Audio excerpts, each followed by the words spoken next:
Welcome back to Awful Movie Reviews. Okay, you can go home now. When I watch a sequel, I don't expect it to be as good as the first one, but here, oh man, I never expected it to be this terrible. Don't you get snotty with me again, young fella.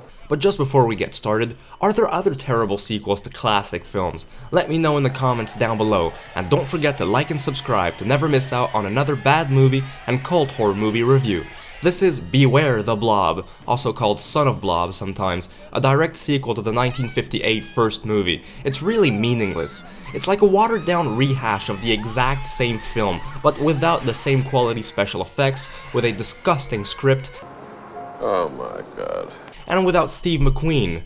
I mean, it won't be much of a party without him. I would dare to call this a cash grab, but it was released 14 years after the first movie, so who came up with the sudden idea to give the Blob this abysmal sequel? I don't know. If I understand correctly, because not much is explained to us here, the flick opens where the first one ended.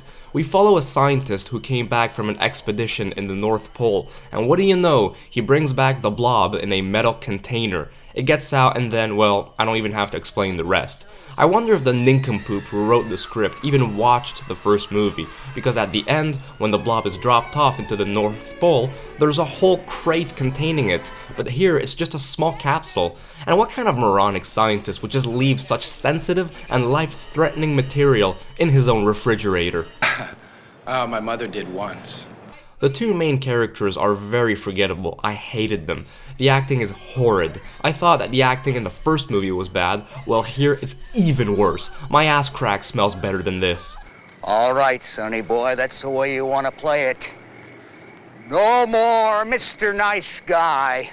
There's a massive shift in tone. The movie tries to be funny, but it fails and winds up being cringy as heck. The jokes are not humorous. For half of all this, it cuts to a series of small stories concerning several minor characters doing silly things between blob attacks here and there. It's so random. There's this guy who's living in a tent inside his own house, and he drinks beer cans after putting the lid inside the can. All this in the name of the environment. After the blob attacks, the film cuts to a bunch of Boy Scouts walking around with their sporadic leader. We get this Eastern European guy or something who's bathing with his dog, and when the blob appears, he just runs out naked into the streets. There's a surreal scene between a barber and a client. The barber acts all weird. He keeps going on about how he's some sort of an artist who doesn't just cut hair, but sculpts it, when the other guy just wants a normal haircut already. And some kids playing the guitar inside the sewers. I thought that the Super Mario Brothers were about to make their appearance in a horror film. Listen to this awful music.